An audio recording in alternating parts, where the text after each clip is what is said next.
Hi there, Dave Levine here. Thanks for joining me on episode 4 of the Sports Stories podcast. We've had a number of great guests on the show so far, one being an internationally recognised coach developer and people developer. We've had a head of coaching and also a professional cricketer who's now turned to be an author. Today's guest is Natalie Henderson. Natalie is a lead face coach at Newcastle United Football Club and is a female working in a predominantly male environment. She's also assistant coach in the England Women's Football setup. Natalie's bubbly, she has a real desire to learn and is really ambitious. So much so, I'm sure this won't be the last time we hear or see of her. Natalie is really open. She shares how she has navigated her way through her career to become a really successful young coach.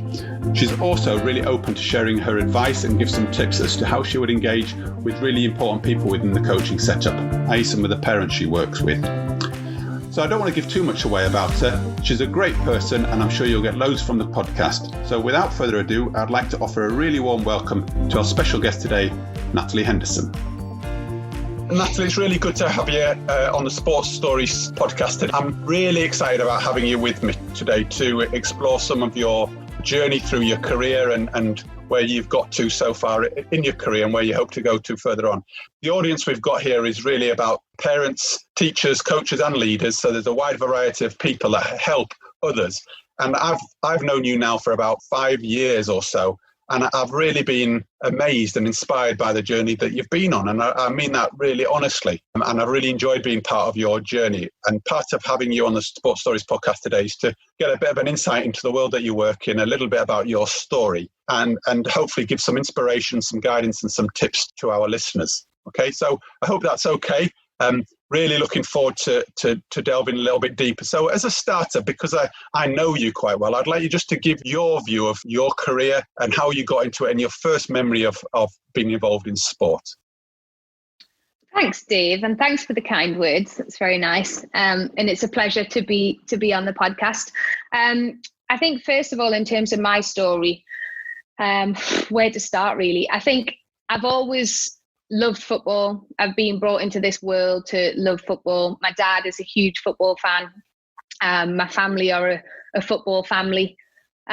So from the moment I was born, from the moment I could walk, it was to basically kick a ball, eat, sleep, breathe football. So that's probably where it started. I've always played football, played from a very young age, played a lot of my time with boys. I remember back in primary school, I wasn't allowed to play on the school football team because it was all boys. And my mum went in and kicked up a big fuss with the head teacher. And the next thing I was on the team and I was playing regularly. And I was the only girl. So I've always loved football, always played football, played for Newcastle United's Girls Centre of Excellences when I was younger. Then progressed into Newcastle United Women's Reserve Team, first team. Suffered some pretty bad knee injuries, tore my ACL twice when I was about 16, which really, when I look back, is probably a blessing in disguise because that's kind of threw me more into the coaching route. But I've always wanted to work in football, whether that be a player or a coach. I found some documents the other day from when I was in year 6 from primary school. And on the sheet at the bottom, it says, when I'm older, I want to be a football development coach. So I think I've always knew that I wanted to be involved in football, really. Right. From the age of 6, hey? Even earlier, you knew you're going to work in football and be part of football. And tell us a bit about that time when you had the ACL challenges. How did you overcome those, or what happened during those periods? I think for me, I always played football and I was always interested in coaching football. So from the age of 14, 15, I volunteered, coached alongside still playing. So I was doing kind of a little bit of coaching on the side, was a casual coach for Newcastle United Foundation when I turned 16, and I was still playing. And then probably suffered my first bad ACL injury when I was 17. And obviously went to the hospital.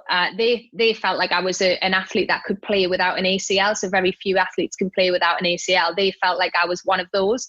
So I went through 6 months of rehab of no football, obviously trying to strengthen my my ligaments back up, went on the pitch for the first time, planted my foot and completely ruptured it again. It completely went again. So then had to wait months for an operation. And overall, Dave, it was about 2 years in total of being out of football, right. Which when I look back, like, I'm a massive believer in everything happens for a reason. So when I look back, I think it was obviously a really big challenge. It was really tough for me. It made me realize how much I loved football, and I would, never take it for granted again. But at the same time, it really allowed me to focus on the coaching side of it, and kind of delve deeper into the coaching side of it. I'm still a young coach now, but I've had, I started really early with the coaching. So it was kind of a blessing in disguise, really. Just don't get as much money as a footballer now. Well, you mentioned there about everything happens for a reason. And I see that as a sort of an insight into your makeup and your philosophy. Is there any other sort of quotes or phrases that underpin who you are and the work that you've done that you kind of live out? I love a quote. I always love a quote. And I love finding them on social media. And so I've probably got loads that I really, I like. But I think probably the ones that I live by, there's one that always sticks in my head, and I don't know where it's come from, how I've heard of it. But the one I think I always think of is there's always somebody out there working harder than you. And I feel like there's times where, you might take your foot off the gas, and I think that quote's probably the quote that keeps me going, and, have this relentlessness to want to get better. And I think that could potentially underpin that. And then the other one that I love and I'm a big believer of is, if you always do what you've always done, you'll always get what you've always got. So therefore you need to do something different. So they're probably the two quotes that probably underpin me really as a person and as a coach. Sure, really powerful quotes, and I like them both as well. They're ones that work for me. Can you give us an example, therefore, of a real successful part of your career or part of your wider sort of life story, whereby that quote or one of those quotes is really played out in your success? That's a tough question. I think in terms of a success story, really, is probably working at Newcastle United Academy. And, back before I did work at the academy, it was not known for female coaches to work in an academy. I didn't think that was a possibility. It never, ever crossed my mind that I wanted to work in the boys' academy, because it was something for me that I just didn't think was possible. Nobody had done that. It wasn't known. So it was never even in my mind, really. And I think that quote of, if you always do what you've always done, you'll always get what you've always got. That probably plays a part, really, because we were trying to run a female coaching clinic with Newcastle United Foundation. And the academy manager was there for Newcastle United Academy. And I asked him, just totally on the spot, without thinking, would you ever have a female coach working in the academy? And he was totally put on the spot. And in his response was, well, I've never really thought about it, but I couldn't, I don't see why not. And then anyway, weeks went by, months went by, and then all of a sudden a assistant coach job came up. The academy manager got in touch with the foundation manager, and, they wanted a list of 7 people that could potentially fill that role. And my name was one of them. But I honestly think if I hadn't have asked that question and planted that seed in his head, would I be where I am now? So maybe that's an example of, if you always do what you've always done, you always get what you've always got. Sometimes you got to ask the question, you got to be brave, you got to do something different. And I think that's probably the life changer one for me, really. So even I'm also picking out there the kind of another part of your philosophy about always asking that question or not being afraid to ask that difficult question, and how that's really played out for you. Yeah, definitely. I think it's really, and not that I thought it at the time, but certainly when you get older, I think when you're young, you're really fearless. When you get older, you start to become more afraid of what people think, and you maybe don't ask as many questions. I think it's important to always ask the question. It's important to always put yourself out there. Somebody asked me, last week, what have you done that was brave? Well, for me, I think brave is different in every individual. So if I've got a fear of lifts, me getting in a lift is me being really brave. You could get in a lift every day. It doesn't mean you're being brave. So I think bravery looks different for everybody, but I think being brave and being courageous and certainly asking that question, people should never be afraid to do, really. Brilliant. So Natalie, what have you done that's been really brave in your career? I don't know. I think it's a number of small things, really. I think there's no one big thing that I've said that I could say I did that and it was really brave and now I am where I am or I'm heading to where I want to be because of that. I think being brave and facing challenges happen every single day, and they can be really small, they can be really big. Me having a difficult conversation with a member of staff could be me being really brave and could, take things in a different direction. So I think being brave is taking small steps yourself, that, we've got that self-belief and you can be brave within yourself, and it looks different for everybody, really, for every individual. Can you give an example? Because I, having known you in the time that I've known you, you are really brave. I can think of examples.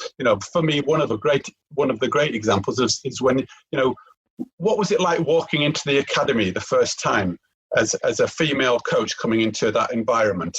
How was that? Can you recall that in any way? I can't recall it, and I can see how to other people that seems like a brave thing to do. And even when I think about it now in my head, I'm like, oh yeah, I guess that is quite brave. But for me, it's completely normal. Like, football is all I've ever known. I'm a huge believer in, if you're a good coach, you're a good coach, regardless of whether you're female, male, black, white. A coach is a coach. So me walking into that academy on the first day was me loving football, knowing that I'm a coach, knowing that I've got the job for a reason, and kind of that's it, really. So I get that that's a brave thing from what other people see, but for me, it's just a normal thing. Even when I did football courses, did my level 1, level 2, level 3, there's always less females than there is males when you walk in the room. So people could say that that's a brave thing. For me, that's a normal thing. I think as times went on, there is times where I have had to be brave. So I'm a woman, if you like, in a man's world, and there's plenty of other women out there in men's worlds, and things do get tough at times. And I think just having, self-belief's the big one. You just got to believe in what you do. You got to believe in yourself. You got to keep going. So I think they're probably the small little steps of bravery that you take every day, and sometimes without even knowing, really. Yeah, I don't know if I've answered your question there. I pick up your bravery, and I think you are a really brave person in many ways. And from a number of the conversations that you've shared over the years, I see you as a brave person. And I'm just wondering also then, how do you bring that bravery into the work that you do? And how do you build bravery in the people around you? Because a lot of our listeners here might be thinking about how do I become braver myself in what I do, or how do I help others become brave? So I don't know, can you shed any light on that for them? I think the big one is just knowing your purpose and knowing yourself, really. I think there's a lot of people in the world, we all have different opinions. People will judge you. People, will doubt you. People will, not everybody's nice out there. Not everybody's going to support you. And I think you definitely experience that in life, in business, in the professional game. But I think knowing yourself, knowing your strengths, knowing your weaknesses, knowing the things you're good at, and just reminding yourself every day, really, of why you do what you do. I might look brave and I might, seem invincible, but I'm not. There's times when I'll come home and I'll think about things. There's times when people, can get to you. There's times when you feel vulnerable. And I think the important thing is that you get up every day and you just keep going, and you have this self-belief and you have this purpose in your step.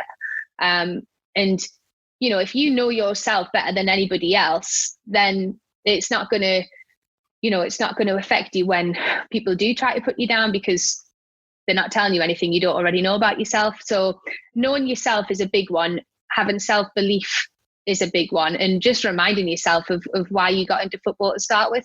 And I think that can get really clouded at times.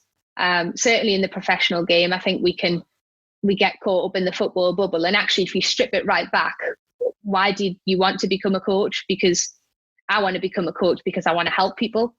I want to help people on the pitch. I want to help people off the pitch. And that's why I do what I do. So, and it's easy for that to become clouded. So I think in terms of being brave, never stop learning, ask the questions you want to ask. Don't feel like you're being judged, and just believe in yourself really, and have a purpose. What you picked up on it, and you said it a couple of times about knowing yourself. And so what have you done over the years to really get to know yourself? I think a number of things. Again, I think it's one of those where there's not any set answer for that. I did a course with the Premier League, where I met yourself, the ECAS course, and that helped you become more self-aware in terms of put you through experiences you might not have thought you could do. I remember climbing the Brecon Beacons in 60-mile-an-hour winds, and me thinking there's no way I can do this, and then you come through the other end. Reading books, I think I read a lot of books around like self-help books. What are your strengths, what are your weaknesses, what is the way you think. Sometimes I can be really highly critical of myself, and that's something that I need to get better at. I'm reading a book at the minute which is talking about being a perfectionist, and I read a lot of that stuff and I think, oh God, I can see myself in that a lot, and there's stuff that I need to get better at, and we all need to get better at really. So I think knowing yourself is putting yourself through experiences that you might necessarily not want to put yourself through. They might be uncomfortable, they might be difficult, but you find out a lot about yourself in those situations. Reading books, giving yourself some time and space with yourself, your own company. So I think there's a number of things really. I don't think there's one answer, but I think doing the uncomfortable things, often you really find out about yourself then. And picking up on that uncomfortableness, then just taking it a step further, I'm wondering if you could recall an example of a time where things haven't gone so well for you in your career, and therefore how have you managed yourself through those lower periods? I think then those ones, the ones that kind of you cringe about, and the ones that you find uncomfortable, the ones that you found difficult, they're probably the ones that you learn the most from really. And there has been, there's been those in my experience in the past 5 years, and certainly before that really in the academy. There's times when I might have, had a discussion with a member of staff and I come out of it and think, I could have handled that better. I could have done this better. And I think, self-reflecting is a big one. I constantly reflect, even just on a conversation, to the point where I'm a massive overthinker. So I think self-reflection is a big thing. But yeah, there's times where in the past, I think I would learn a lesson from that. Just small things really, but I think they can add up really. There was one in a staff meeting one time where I didn't, I acted on emotion. And I came out of it, and when I really thought about it, I thought, I'm not sure that was the best thing to do. Maybe I should have given myself some thinking time and dealt with that in a different way. So, there's things you learn from all the time. Every day is a learning day. And I think as long as you reflect on it, you can move on and get better, really. And you've used the word again a few times of reflecting on things, which I think is such a powerful approach to learning and developing. Can you give an example of how do you reflect? Again, a lot of the people listening might wonder, what does that look like? What does that mean to you? Because they're looking for ideas of how they could possibly reflect. So how do you do it? Yeah, I think everybody can do it in different ways. I think for me, as you know, I'm a classic overthinker. And I think you used a quote actually years ago. I don't know if you can remember this, and I always think about it. And it's like when you, what did you say? Sometimes when people say, "Oh, put yourself in their shoes," which is what I seem to do a lot of back then. I used to put myself in other people's shoes and do what kind of they wanted me to do, or say what they wanted me to say, but then me not be happy within myself. And you, the way you put it was put yourself in both shoes. So put yourself in their shoes, but also put yourself in your shoes, because you don't want to, give somebody an answer that makes them really happy, but then you go home unhappy and can't sleep that night and thinking about it, all because you put them first. So I think even just little things like that, really, I self-reflect on everything. I reflect on conversations. I think, could I have done that better? Could I have done this better? My sessions, I'll plan a session, I'll deliver a session. Afterwards, I'll scribble little notes on with what I could have done better. Did I touch on this coaching point? Did I touch on that coaching point? And, I reflect a lot, but it doesn't mean I then do it perfect the next time round. I think it's a trial and error thing, isn't it? You learning all the time. And there's things that other leaders will do, other coaches will do that you might not agree with, or you wouldn't do it that way. So you kind of find out more about yourself like that as well, really. But yeah, I think the reflections for me in terms of like conversation, things like that, I reflect in my head a lot. I think about things a lot. In terms of coaching sessions, I actually write those reflections down. Even just chatting through with somebody else it's a way of reflecting. I like to come off the pitch and chat to the assistant coach around how he think it went. Did we get this right? Did we get that right? That can just be like on England camp, we call it like a rapid review. So it's a quick 10-minute review. So there's different ways to reflect, really. I think a variety is good. While we're there, whilst you're you have us on the pitch in terms of your reflections during your coaching, I'm just going to change gear a little here and take us towards actually the work that you do. So you're currently working with what age group, and kind of the area I'm really focused on, and where a lot of our listeners will be coming from, is there, in terms of understanding your environment and also coming from a parent's perspective, because you're working with some young players, aren't you? So can you just tell us a little bit more about that, and then we'll explore a little bit more from a parent's perspective? Yeah, so I am lead phase coach of the under 13s and under 14s at Newcastle United Academy. So I lead the under 13s. I then lead or manage 3 other members of staff, and manage the staff within the under 14s as well. So I'm working with, the players that I work with, the under 13s and the 14s at the minute. The boys are they go through a lot of changes during that time. They go through, puberty, growth spurts, all of that going on, different schools going on. So they go through a lot, really. So yeah, that's a bit around my role, really, and what age I work with. And then alongside that, I work with the England Women's under 16s. You nearly forgot. As assistant coach. I know, yeah, sorry, I nearly forgot that, yeah. So, yeah, they're my main roles. And what's your role within the England setup again? Just repeat that for us, would you? Yeah, so I'm assistant coach, assistant technical coach with the women's under 16s. So alongside my full-time role at Newcastle, I go away. It kind of works out every other month to either a training camp, which could be 5 days. It could be a fixture camp where we're playing a game and we're away for a week. It could be a tournament. So that's my role with England, really. And without stating the obvious, that you're working with boys in one environment and girls in the others, what would you say the biggest differences are in the work that you do there?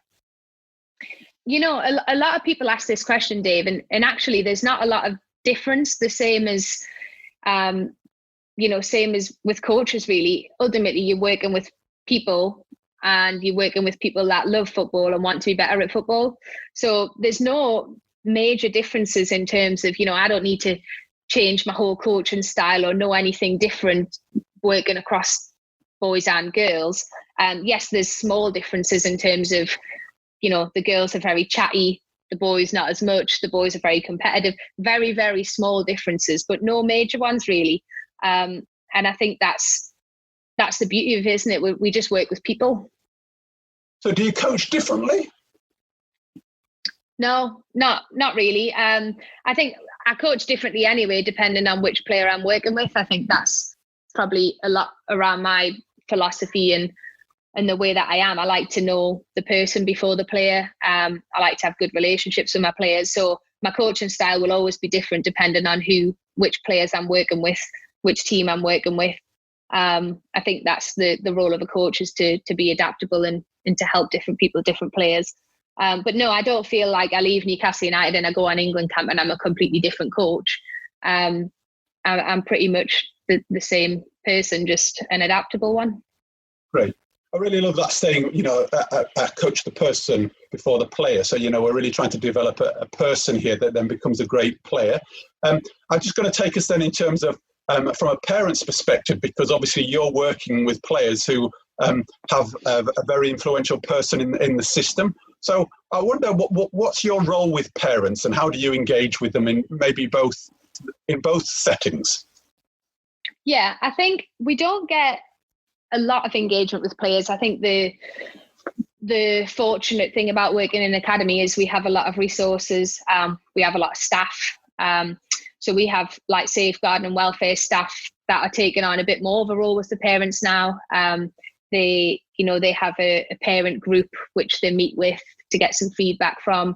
In terms of my contact with players, if any parents had any issues or questions or anything like that across the under 13s and under 14s, I would be the point of contact. They obviously get my phone number, they can have daily contact with me. And then in terms of a more formal relationship with them, they get invited into 6-week player reviews. They get a mid-season meeting with myself and the other coaches, and then an end of season one. So in terms of the parents, we try and involve them as much as we can in the club, really. Not taking away obviously that time from the player. And I see in the work that I do that parents play a really important part because they spend obviously clearly a lot of time with their children, and I wonder what if any guidance you could give them to say how could you best be helped, how could they best help you as a coach? I think what you said there is really important. So we get limited time with the players. The most time, that the players get is with their parents. So I think the good players are the ones where their parents help them with, we used to call them old school values, but traditional values really, in terms of, their work, their work ethic, the punctuality, the discipline, the honesty, those traditional values that we try and set in the players in the academy. We would hope that the parents are setting that as well. For me, the big thing is I would never tell a parent how to parent, really. Everybody does it differently. I think the biggest thing for me would be to support your child, to remember why they got into sport in the first place, because it brings joy and happiness and fun. And to never take that away from them. I think to be constructive with them. So, I hear some coaches saying, the parents, they shouldn't have an input. Everything should come from the coach. And I agree with that on the sidelines. But if I take that back to when I was younger and I was a player, the first person's feedback I wanted when I got off the pitch was my dad's. And I would get in the car and I would want to know, how did you think I played? What do you think I did? So I think the parent can play an important role as well as the coaches, as long as those messages are the same and they're being married up, if you like. So I think parents have a more important role than the coaches, really, in terms of instilling those traditional values, making sure your child is happy. That would be the big one for me, certainly in the professional game and in the academy. Sometimes we see players there and, you would question if they actually want to be there, or if they just want to go and be a child and it's all just a bit too serious too soon for them. So I think that's the big message really is, be supportive of your child and make sure they're happy. Because if you're not happy when you're a child, then there's something extremely wrong. And just instill those values in them really and give them feedback. I don't see that as a problem. I think, we need our parents' feedback. It's the most important. And I love that bit about, a clear and a consistent message and the support for their children, because they are really key players in the whole system here. And it's just lovely to hear you talk about that. And I'm also relaying actually how that was a big part in your life in terms of actually an important person was your dad's feedback and your dad's involvement in your career, which then leads me on to asking the question about inspirational people. And who are the people that have really inspired you and impacted on you and your career, other than your father? Yeah, I think obviously my dad and my family is a big one in terms of the love of football and the passion we have for football. I think there's there's no, people ask, who are you thankful for your career or the way it's gone. I think there's no one person really that I can go, oh, it's because of this person, like, why I'm here. I think it's, there's many people in my life that have supported me, and I'm really lucky to have close friends and good family that support me and help me get better and help me stay grounded, really. Whenever I celebrate anything, my grandma's always the one bringing me right back down to earth, Yeah. So I think I'm lucky to have a really supportive family, supportive friends, good mentors, yourself being one of them. And then even just like role models, really. In person, when I was younger, there was the very few female coaches that were in and around Newcastle United Centre of Excellence. I think that was important for me to see, because that made me know it was possible to be a female coach. So those role models you have in person.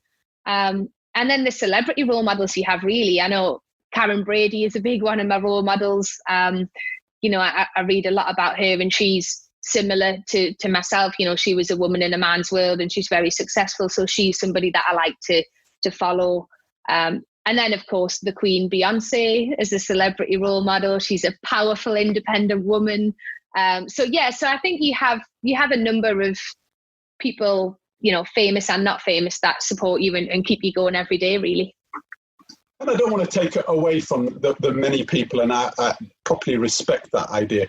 But I do wonder, are there any key points in your career where you can say, wow, that person just helped me over that period?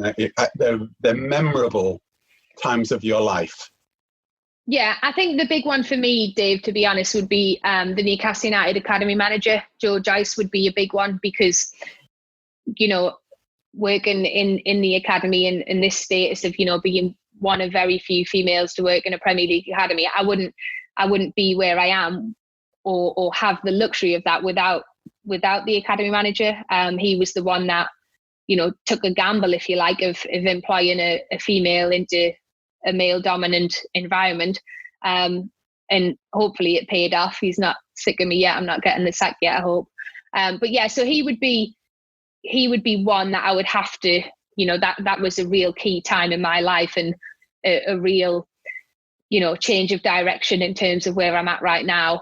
It would be a huge one. And we'll go back to that conversation before around bravery and courage. He had the courage to make that move, really. And I'll be forever thankful for that. Wow, some fantastic stuff there, and it oozes out of you your appreciation for the support that person's given to you. But I also want to flip it back in terms of actually, you've also made the journey yourself. You've also been brave. You've asked the questions where they needed to be asked. And I think I want to highlight on that, because it's a real clear message for the people that are listening in terms of actually the role that they play in their own journey. And you've played a huge part in your journey. And yes, a number of people have inspired you along the way, but you've also found them, from what I've heard, and you've also utilized them and listened to them and engaged with them. Not just being your members of your family, but a number of other people around you.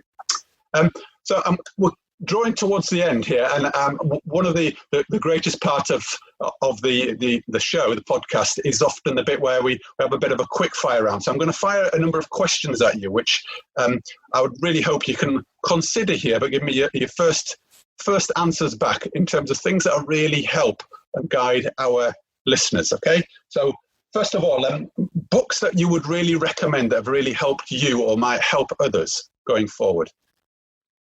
Carol Dweck, Growth Mindset. That would be a key one around the way you think, the way your mindset is. Susan Jeffers, Feel the Fear and Do It Anyway. That's an old book, but that helped me in a lot of ways. Pochettino's football one, Brave New World. That was a real good read, and I love Pochettino. I'm a big fan of him. And then last one, the four, would be Karen Brady. I'll throw my celeb role model in there. That's a good book to read. Wow, so we've got self-help and football and leadership and a wide variety there. So that's I've gone for a bit of everything there, haven't I? Well, covered all bases. That's great. Most useful or valuable piece of technology that helps you in your development? Oh God, it would be my Apple MacBook. I'm obsessed with that, and it gets me through everyday life. And in terms of software, I'd say Academy Soccer Coach is one that we always plan my sessions on and on my Mac. But yeah, I'm a bit of a technology freak, so anything Apple is life-saving. Great.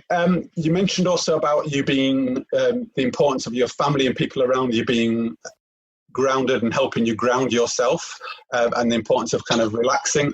I know is important to you. So what one thing or two things would you use to help you ground yourself and relax? Exercise is a big one. I have to exercise. And I'll also an app. I've got a Headspace app, which is like meditation.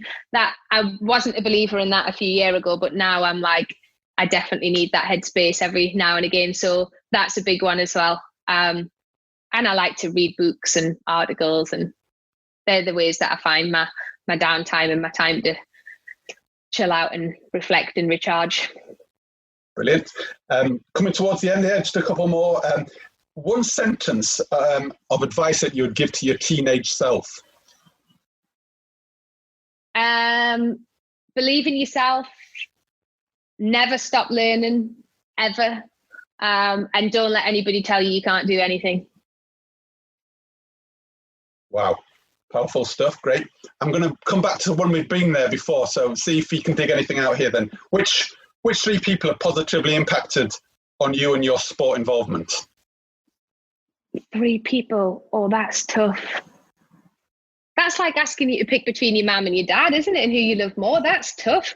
I'm going to sit on the fence here. I'm going to say parents, just my parents and my family, coaches that I've watched, and myself. I think that's a big one. Is you can't, ultimately you've got to be the one that steers you in the right direction, and nobody else can do it for you. So, wow. Yeah, I've distracted myself from that question. Sat on the fence there. Sorry. The political side of you has come out here. Hey, sitting on the fence. Yeah. Yeah. And to wrap us up then, whose sports story would you most like to unpick and understand and hear? Oh, that's a tough question. Celebrity or anybody? Celebrity and anybody. One of each. I'd say maybe John McDermott from Tottenham, because he's been very successful in his time there. That would be a really good one. Right. And celebrity, that's a tough one. Maybe Beyonce. I have to go Beyonce. She's the queen. Sorry. No, well, Natalie, why not? We've always got to have somebody to aspire to and admire like that. So brilliant stuff. Yeah, that's your target now. You've got to get Beyonce on a podcast. Well, we'll give it a go. Hey, we'll give it a go. But just seriously, to draw things to a close here, we've obviously known each other for a long while now. You're a remarkable person, and your story and the way you tell it is really humbling. And I'm so pleased to give you the opportunity to share it. And I hope some of what you've shared today really also inspires others, because I know in the environment that you work really hard to help other people grow as people and develop. And just hearing your story and your desire and your willingness to share that is just fantastic. So what I'd like to do is just give you a real big thank you for sharing this with us today. I hope you've enjoyed it and found it interesting and useful and cathartic as well, because I know many times it is the point of the Sports Stories podcast is not just for our listeners, but also for the individual who's sharing their story to value and enjoy sharing it. Because I think we all have a story to tell, and many of us can value it and get something from other people's stories, me included. So I've heard many of what you've said already before today, and I still enjoy it. I've still found out something new about you. And what I do get is your genuineness, your authenticity, and your desire to be brave and go ahead and make a real difference in the world. So I'd like to wish you really good luck with the next part of your career. I hope I still have a part to play within it. And thank you very much. And hopefully you'll come again onto the Sports Stories podcast and offer some further wisdom in the future. You will have a part to play, Dave, definitely. And thanks very much for your kind words. That's really nice. And I'll definitely be a guest back on here. And the journey is nowhere near over. It's just getting started. So still got a long way to go. But thank you.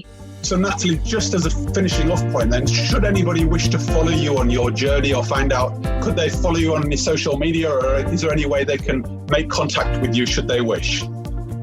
Yeah, I think Twitter would be my best one. Natalie Henderson, always, and Henderson20 on my Twitter, and I'll be happy to obviously answer any questions or anything like that. But that'll be the best bet, and the LinkedIn as well. Great. Well, thanks again, Natalie. Take care. So there we have it, the sports story of Natalie Henderson so far. I'm sure we will hear so much more of her in the future. I'm always struck by her determination and desire to progress and improve herself. But what also strikes me is that she's following her passion and her love, which is people development and football.